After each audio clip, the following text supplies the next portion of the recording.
रिश्तों के कत्ल की कहानी आपने कई बार सुनी होगी, लेकिन क्या एक भतीजा अपने चाचा की हत्या कर सकता है? आखिर क्यों सिंगरौली में एक भतीजे ने अपने चाचा की हत्या की? क्या वजह थी? क्या प्रॉपर्टी का विवाद था, पैसे का लेन देन का विवाद था, या फिर वजह कुछ और ही थी? एक शव मिला, पुलिस पहुंची और उसके बाद सारा कच्चा चिट्ठा खुलकर सामने आ गया।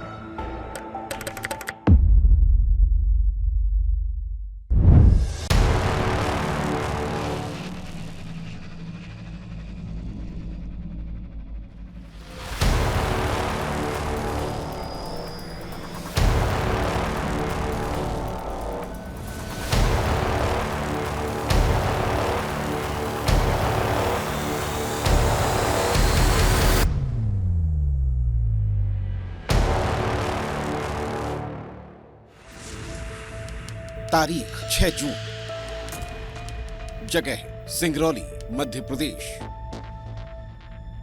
वारदात हत्या।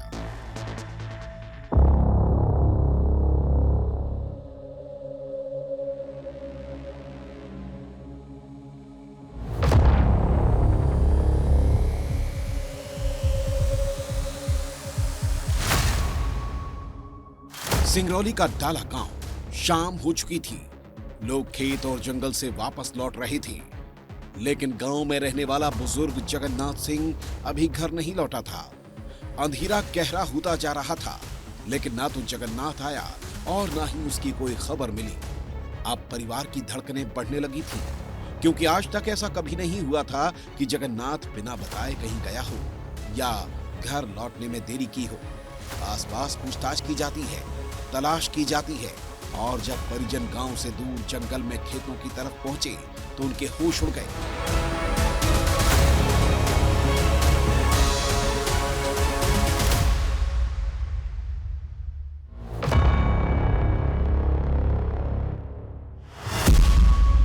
क्योंकि जगन्नाथ की मौत हो चुकी थी।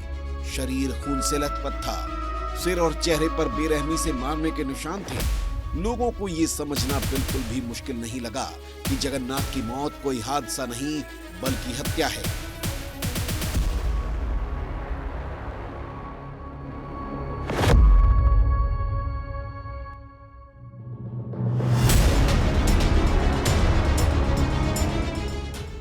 लेकिन सवाल यही था कि जगन्नाथ की हत्या किसने की है? आखिर किसने उसे इतनी बेरहमी से मौत के घाट उतारा है?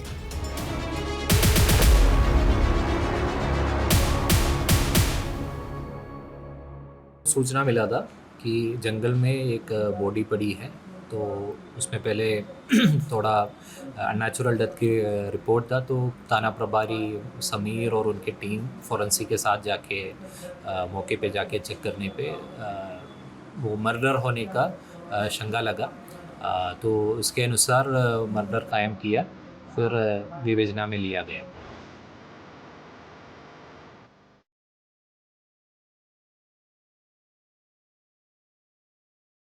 पुलिस हैरान थी कि आखिर बुजुर्ग की किससे दुश्मनी होगी।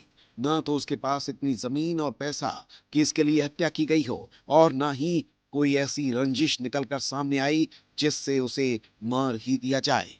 लेकिन हत्या तो हुई थी। तभी पूछताछ में पुलिस को पता चलता है कि जगन्नाथ को आखिरी बार उसके भतीजे के साथ ही देखा गया था। जगन्नाथ की हत्या के बाद भतीजे की हरकतें भी संदिग्ध लग रही थी।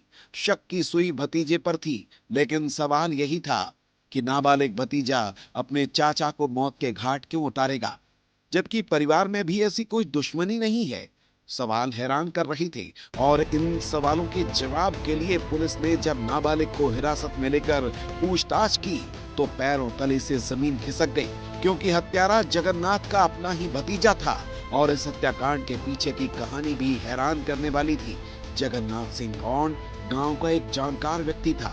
उसकी अच्छी पूछ परख थी, क्योंकि वो झाड़ फूक कर लोगों को ठीक करने का दावा करता था।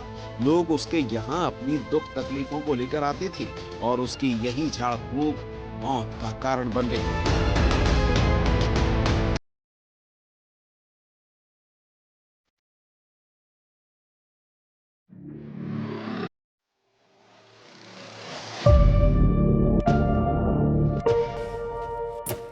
पूछताछ में पता चला कि जगन्नाथ का भतीजा अक्सर बीमार रहता था।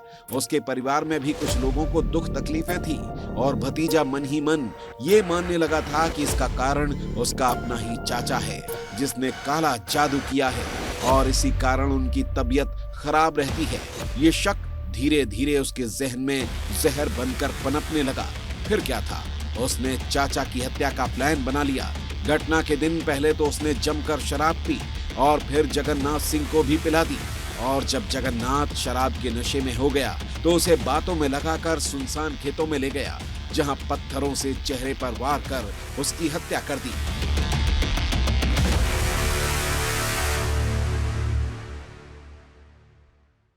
तो विवेचना के दौरान ये स्पष्ट हुआ है कि इनका मर्डर इनके ही परिवार के, इनके भतीजे और एक अन्य व्यक्ति के मौजूदगी में हुआ है। और इसमें जो कहानी समझ में आ रहा है कि मृतक द्वारा जादू टोना करने का शंका इनके पास था। तो ये शंका के वजह से ये तीनों मिलके दारू पी रहा था। इसी बात को लेके इनका विवाद शुरू हो गया। तो ये जो आरोपी द्वारा इनका थैले से, पत्थर भरा थैले से इनके सर पे मार के इनका हत्या किया गया।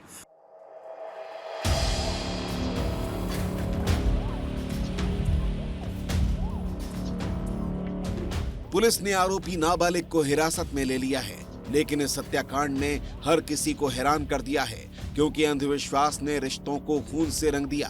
महज काले जादू के शक ने एक नाबालिग के अंदर इतनी नफरत भर दी कि उसने अपने ही चाचा को मौत के घाट उतार दिया। वो शक जिसका ना आधार था और ना ही कोई प्रमाण, लेकिन नफरत का जहर इतना खौफनाक था कि पूरा परिवार तबाह हो गया। और सवाल खड़ा हो गया कि आखिर कब तक अंधविश्वास की आग में परिवार तबाह होते रहेंगे। सिंगरौली से अनिल सिंह की रिपोर्ट।